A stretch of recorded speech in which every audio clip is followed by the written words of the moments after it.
ఏకాంతవాసంలో ఉన్నారు. అలాగే ప్రేమికులకు దర్శన భాగ్యం ఇవ్వటం లేదు. అలా 3 సంవత్సరాలుగా ప్రేమికులందరూ కూడా బాబా దర్శనం కోసం ఎదురు చూస్తున్నారు, తపిస్తూ ఉన్నారు. ప్రియతముడిని ఒక్కసారైనా చూసే భాగ్యం కలగాలి అని వేడుకుంటూ ఉన్నారు. అలాంటి సమయంలో ఆయన ఆరోగ్యం ఏమాత్రమూ బాగోలేదు. అలాగే గురుప్రసాద్‌లో ఉన్నప్పుడు కూడా తీవ్రమైనటువంటి ఏకాంతవాసంలో ఆయన యొక్క విశ్వకార్యాన్ని నిర్వహిస్తూ ఉండిపోయారు. ఆ తర్వాత చాలా అంటే విపరీతమైనటువంటి ఆహ్, మార్పులు వచ్చాయి ఆయన శరీరంలో. ఏమాత్రము శక్తి లేకుండా చాలా నీరసంగా ఉండసాగారు. అలా బాబా ఆరోగ్యం ఏమాత్రము బాగోలేని ఆ సమయంలో ఈ పరీక్షల కోసం పూనా వెళ్ళాలి అని మండలి వారందరూ కూడా ప్రాధేయపడేవారు. కానీ బాబా ఏమాత్రము అంగీకరించేవారు కాదు. ఎంత చెప్పినా కూడా అంటే తాను అంతేకాకుండా వచ్చే సంవత్సరం అంటే 69 ఏప్రిల్ నుండి దర్శనం ఇవ్వబోతున్నట్లు కూడా ప్రకటించారు. పాశ్చాత్యులకు, తన ప్రేమికులందరికీ కూడా ఒక సర్క్యులర్ ద్వారా తెలియపరిచారు. తన దర్శనానికి రావాల్సిందిగా. 2 నెలల పాటు గురుప్రసాద్‌లో తన దర్శనం లభిస్తుంది అని అందరికీ లేఖల ద్వారా ఈ సర్క్యులర్ వెళ్ళిపోయింది. అందరూ ఆనందించారు. కానీ మండలి వారు మాత్రం ఏ విధంగా బాబా దర్శనం ఇవ్వబోతున్నారో అర్థం కాక ఏం చేయాలో వాళ్ళు ఏమాత్రము పాలుపోక అస్థిమితంగా ఉండసాగారు. పైగా బాబా ఆరోగ్యం నానాటికి క్షీణిస్తూ ఉండడం చూసి ఎలాగైనా ఒక్కసారి బాబా పూనా వెళ్ళినప్పుడు అక్కడ డాక్టర్‌లని చూడవచ్చు, మరిన్ని పరీక్షలు నిర్వహించుకోవచ్చు అని చెప్పినా కూడా ఇంత ముందుగా అంటే తన దర్శనానికి ఏప్రిల్‌లో ఎలాగా దర్శనం ఇవ్వబోతున్నాను. ముందుగా ఇప్పుడే వెళ్ళడం అనేది నాకిష్టం లేదు అంటూ బాబా తిరస్కరించేవారు. అలాగే ఈ మండలి వారందరూ కూడా తీవ్రమైనటువంటి ఆందోళనకు గురయ్యేవారు. ఏమిటి బాబా పరిస్థితి ఇలా అయిపోయింది అంటూ. ఏ విధంగా దర్శనం ఇవ్వబోతారో వాళ్ళకర్థం కాలేదు. అప్పుడు బాబా నేను దైవీ మానవుడను, మరిచిపోకండి. నేను భగవంతుడిని సుమా. నేను సర్వశక్తిమంతుడిని. నాకు తెలుసు ఏం జరుగుతోందో, ఏం జరుగుతుందో అన్నీ నాకు తెలుసు అంటూ వాళ్ళ ఆందోళన గమనించి, నేను భగవంతుడిని, నాకు సర్వము తెలుసు. Simply do as I say. నేను చెప్పినట్లు చెయ్యండి అంతే అంటూ చెప్పారు. మండలి వారు ఏమీ నిస్సహాయులుగా ఆయన ఇచ్చకు తల వంచారు. లైఫ్ సర్క్యులర్ 71 బాబా పాశ్చాత్య ప్రేమికుల కొరకు ఒక సర్క్యులర్‌ని విడుదల చేశారు. ఆది దాన్ని బయటపెట్టాడు. అందులో ప్రియతమ బాబా తన ప్రేమికులందరూ కూడా తన 3 సంవత్సరాల తీవ్రమైనటువంటి పని కారణంగా ఆ పని తన ఆరోగ్యాన్ని ఎంతగా క్షీణింపజేసిందో తెలుసుకోవాలి అంటూ తెలియపరిచారు. అయినప్పటికీ కూడా ప్రపంచంలోని తన ప్రేమికులందరికీ కూడా వచ్చే వేసవిలో దర్శనం ఇవ్వబోతున్నట్లు కూడా ఆ సర్క్యులర్‌లో తెలియపరిచారు. వాళ్ళందరూ కూడా గురుప్రసాద్‌కి వచ్చి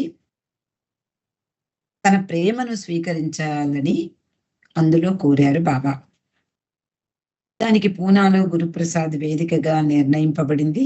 కానీ ఆయన ప్రస్తుత ఆరోగ్య పరిస్థితి బట్టి రాబోయే వేలాది మంది ప్రేమికులకు ఆయన ఎంతమందికి దర్శనమిస్తారో అర్థం కాని పరిస్థితి మండలి వారికి.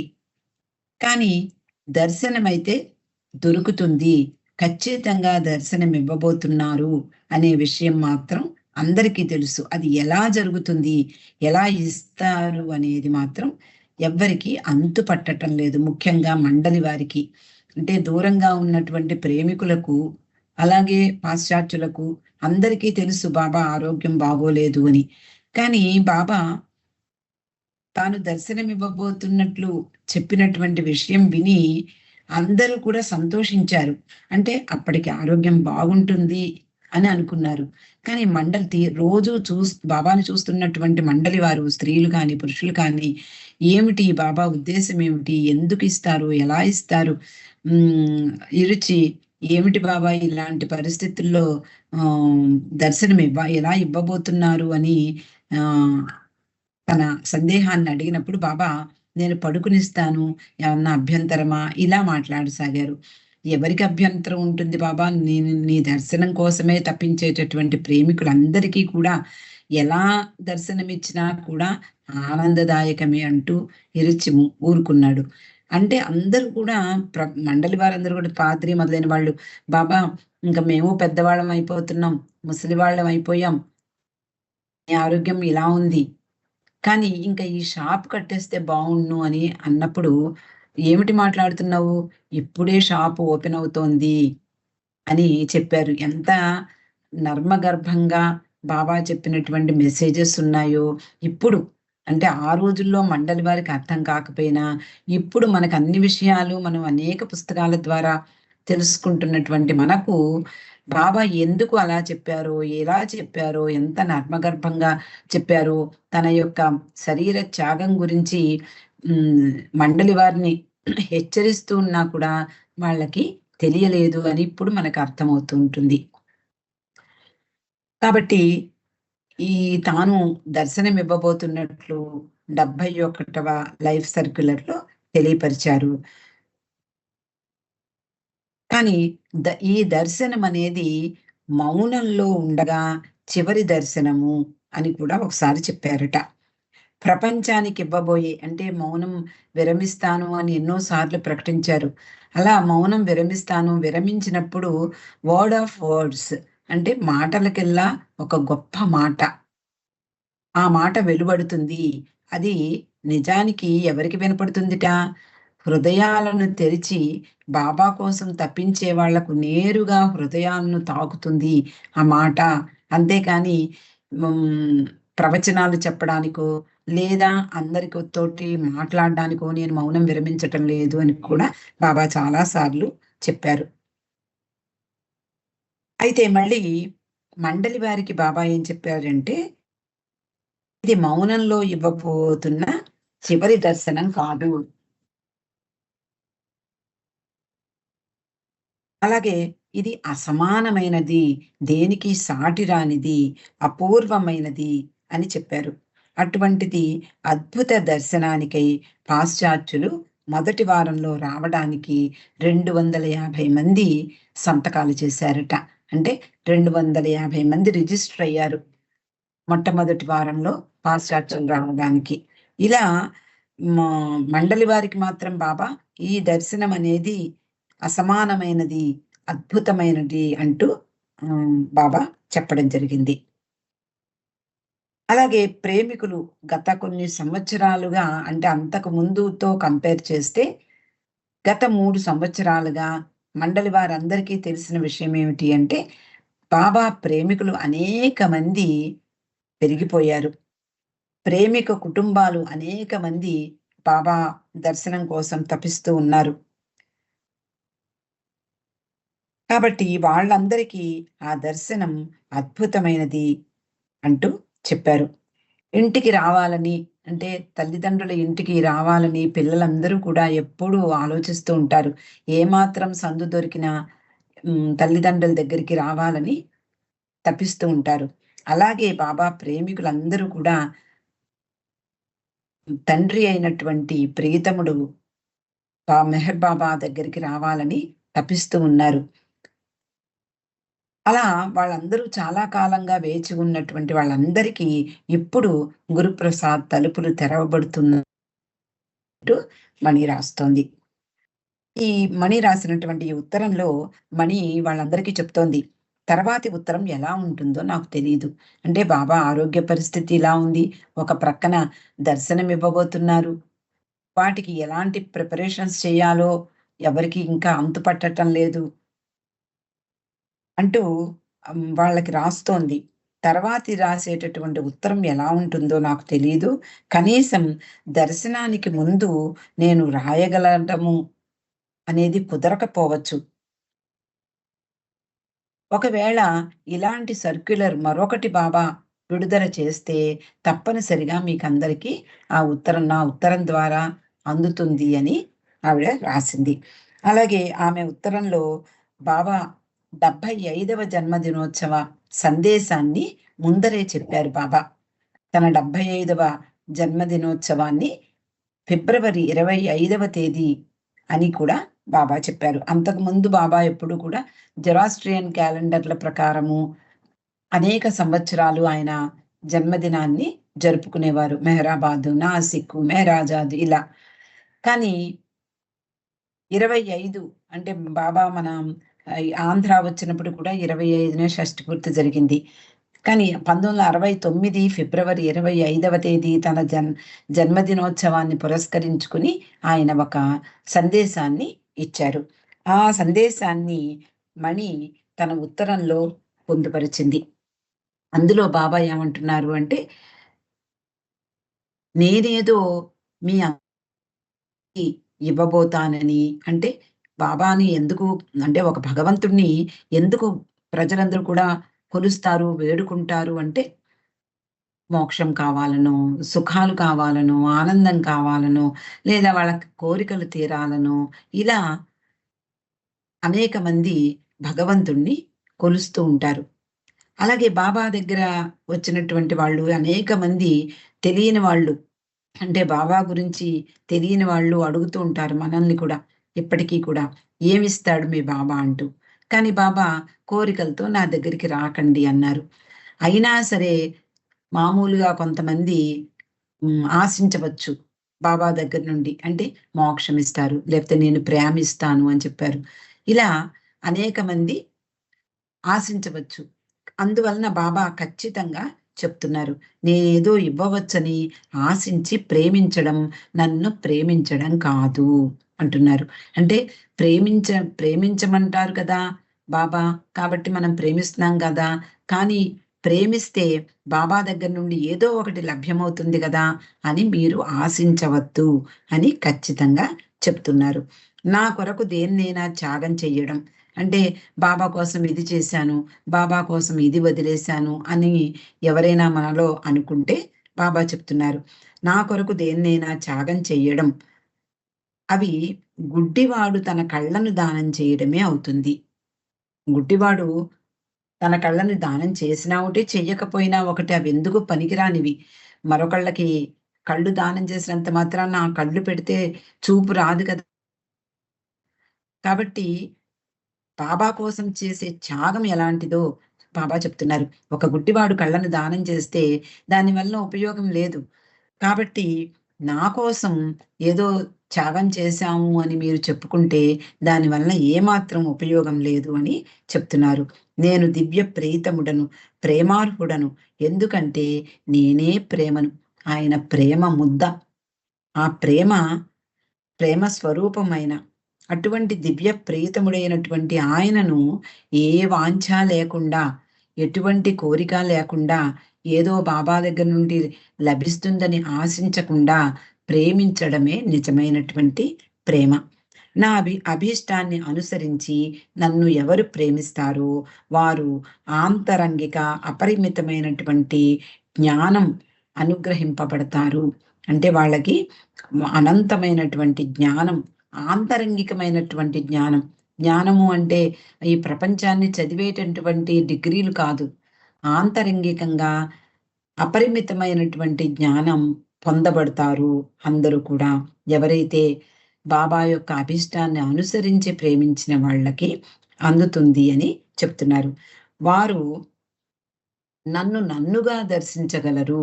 ఆయన నా నిజ స్వరూపాన్ని వాళ్ళు దర్శిస్తారు. ఎవరైతే నన్ను ప్రేమిస్తారో, ఎటువంటి కోరిక లేకుండా, ఎటువంటి ఆశ లేకుండా వాళ్ళకి ఈ అనంత జ్ఞానము లభిస్తుంది. అలాగే నన్నుగా దర్శించగలరు. ఆయన యొక్క నిజ స్వరూపాన్ని దర్శించగలరు అని బాబా చిట్ట చివరి బాబా భౌతికంగా మన మధ్య ఉన్నప్పుడు ఆయన యొక్క 75వ జన్మదినానికి ఇచ్చినటువంటి సందేశం ఇది. 1969 జనవరి 31వ తేదీ. డిసెంబర్ నుండి బాబా ఆరోగ్యం మరింతగా మరింతగా దిగజారసాగింది. జనవరి 30 తేదీ రాత్రి విపరీతమైనటువంటి స్పాజమ్స్ వచ్చాయి. కుదుపులు. శరీరమంతా కూడా అంత ఎత్తు ఎగిరి మంచం మీద పడేదిట. భయంకరమైనటువంటి కుదుపులొచ్చాయి.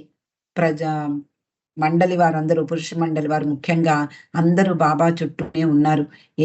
ఆయన కుదుపు వచ్చినప్పుడల్లా ఆయన శరీరాన్ని గట్టిగా అదిమి పట్టి ఉండేవారు. జనవరి 31వ తేదీ ఉదయం 4 గంటలకి బాబా గోహెర్‌ని, మణి, మెహ్రాను నిద్ర లేపమన్నారు. బాబా గది బయట మెహ్రా నిలబడి ఉంది. బాబా గదిలో పురుష మండలి వారితో గోహెర్ ఏం చేసిందో అది నాకు సరైన ట్రీట్మెంటే అని పురుష మండలి వారితో చెప్పారు. గోహెర్ ఇంతవరకు నాకు చికిత్స చేసింది. అది సరైన ట్రీట్మెంటే. ఆవిడని అంటే నా యొక్క శారీరక పరిస్థితిని మీరందరూ చూసి ఆవిడ సరైనటువంటి ట్రీట్మెంట్ ఇవ్వటం లేదు అని అనుకోవడం పొరపాటు సుమా. ఆవిడ ఇచ్చింది నాకు సరైనటువంటి ట్రీట్మెంట్ అని బాబా స్పష్టం చేశారు.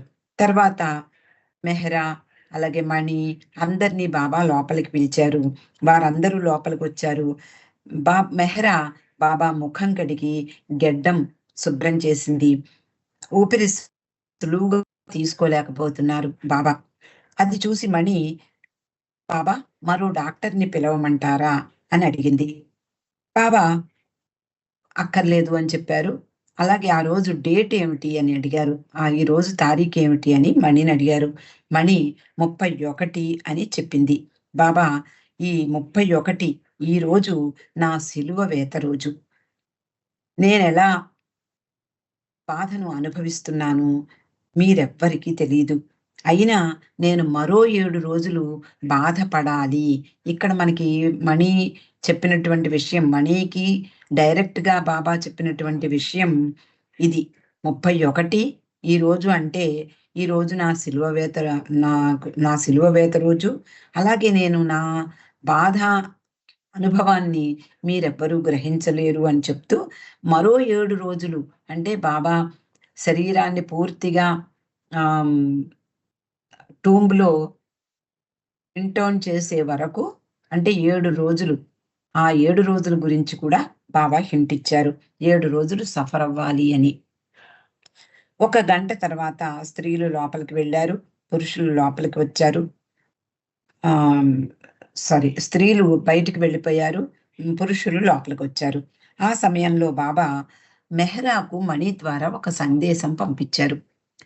వెంటనే మణి ద్వారా సందేశం పంపిస్తే ఆ సందేశం ఏమిటి అంటే, ధైర్యంగా ఉండు, చింతించకు అనేది. ఆ సందేశాన్ని పంపించారు. 11 గంటలకు మెహ్రాని మళ్ళీ బాబా తన దగ్గరికి రమ్మన్నారు. ఆవిడ ఉండగా ఆయనలో కుదుపులు రాలేదు. ఆవిడ చూడలేదు. 12:15కి ప్రియతమ బాబా శరీరం విడిచిపెట్టడం జరిగింది. మణి చెప్తోంది, నేను ఒక్క క్షణం ఆ గది బయటకు వచ్చాను. అంతలో పురుష మండలి వారు బాబా, బాబా, బాబా అంటూ గట్టిగా పిలవసాగారు. నాకర్థమైపోయింది. బాబా శరీరం విడిచిపెట్టారు అని నాకర్థమైంది. తలుపు తెరిచేసరికి పురుషులు ఇంకా పిలుస్తున్నారు. మణి అనుకోకుండా అంటే ఏదో చెప్పాలని ముందర ఆలోచించుకోకుండా వెంటనే పెద్ద గొంతుతో బాబా నువ్వు భగవంతుడవు. నువ్వలా చెయ్యకూడదు. వెళ్ళిపోకు. మెహ్రా నువ్వు బాబాకు చెప్పు. ఆయనను వెనక్కి రమ్మనమని. Please come back. Please come back. మమ్మల్ని వదిలి వెళ్ళిపోకు. Baba you are God. For Mehra sake come back. Mehra కోసమేనా నువ్వు తిరిగిరా బాబా. నువ్వలా వెళ్ళిపోవడం అనేది మంచిది కాదు. నువ్వు భగవంతుడు. అన్నీ నీ చేతిలో ఉన్నాయి. నువ్వు అనుకుంటే రాగలవు అంటూ మణి మొదలైన వారందరూ కూడా, పురుష మండలి వారు, అటు స్త్రీ మండలి వారు అందరూ కూడా ఆయనను ఎలాగైనా కిందకి దిగి రప్పించాలి అనే ఉద్దేశంతో ఎన్నో ప్రయత్నాలు చేశారు. మనకి ఇరిచ్ కూడా ఆయన యొక్క ఊపిరి ఊది ఎంతగానో బాబా ఆ శరీరం నిలబెట్టడానికి కృషి చేశాడు. బాబా శరీరాన్ని చుట్టి వేస్తూ ఉన్నారు. మణికి 25 సంవత్సరాల క్రిందట జరిగినటువంటి సంఘటన గుర్తుకు వచ్చింది. అంటూ బాబా చుట్టూ ఏం జరిగినా అది యాదృచ్ఛికం కాదు. అంటే ఎప్పుడు ఏం జరిగినా కూడా అది ఏదో అలా అలవోకగా జరిగింది అని చెప్పడానికి లేదు. ఏది అప్రధానం కాదు. బాబా విషయంలో ఏది కూడా అంటే మనకి బయటికి కనిపించవచ్చు. అది అప్రధానమైనటువంటి విషయము, ప్రాముఖ్యత లేని విషయముగా కనిపించవచ్చు. కానీ మణి చెప్తోంది, ఆయన విషయంలో ఏది అప్రధానమైనది కాదు. అలాగే ఏది యాదృచ్ఛికం కూడా కాదు. కొన్నిసార్లు బాబా మనందరికీ కూడా మనకి ఇవి ఇస్తూ ఉంటారు. విత్తనాల్లాంటివి. అవి తప్పక ఎప్పుడో ఒకప్పుడు భవిష్యత్తులో ఫలితాలనిస్తాయి. బాబా శరీరాన్ని విడిచిన రోజు ఆయన గది గదిలో ఉన్నారు. ఆ గదిలోనే బాబా శరీరాన్ని విడిచిపెట్టారు. మణి తిరిగి వచ్చింది. మళ్ళీ అంటే బా ఇవన్నీ కూడా ఆ సమయంలో జరిగిన విషయాల్లా మనకి కనిపించినా, మణి మండలి హాల్‌లో చెప్పే విషయాలివన్నీ. ఆవిడ చెప్తోంది, 25 సంవత్సరాల సంగతి నాకు గుర్తుకొచ్చింది. అదేమిటో చెప్తాను అంటూ డెహ్రాడూన్‌లో చాలా కాలం వాళ్ళు ఉన్నారు. చాలా సంవత్సరాల క్రిందట జరిగినటువంటి విషయం ఇది. బాబా స్త్రీ మండలి వారందరినీ కూడా హ్మ్. అంటే బాబా వాళ్ళ దగ్గర కూర్చుని వాళ్ళతోటి కాలక్షేపం అయిపోయింది. వాళ్ళు చదవడం అయిపోయింది. అన్నీ అయిపోయాయి. అక్కడి నుంచి వెళ్ళిపోతాను అంటే వాళ్ళు ముఖాలు వేళ్లాడేసేవారు. అప్పుడే బాబా వెళ్ళిపోతున్నారు అంటూ. అందుకని బాబా ఒక ట్రిక్ పన్నారు. అదేమిటంటే మీరందరూ కళ్ళు మూసుకొని 20 లెక్క పెట్టండి అన్నారు. సరే అందరూ అమాయకంగా కళ్ళు మూసుకున్నారు. మణి 1, 2, 3 అంటూ 20 లెక్క పెడుతుంది. ఈ 20 లెక్క పెట్టి అందరూ కళ్ళు తెరిచి చూసేసరికి అక్కడ బాబా ఆయన కుర్చీలో లేరు. ఇంకో గదిలోకి వెళ్ళిపోయారు.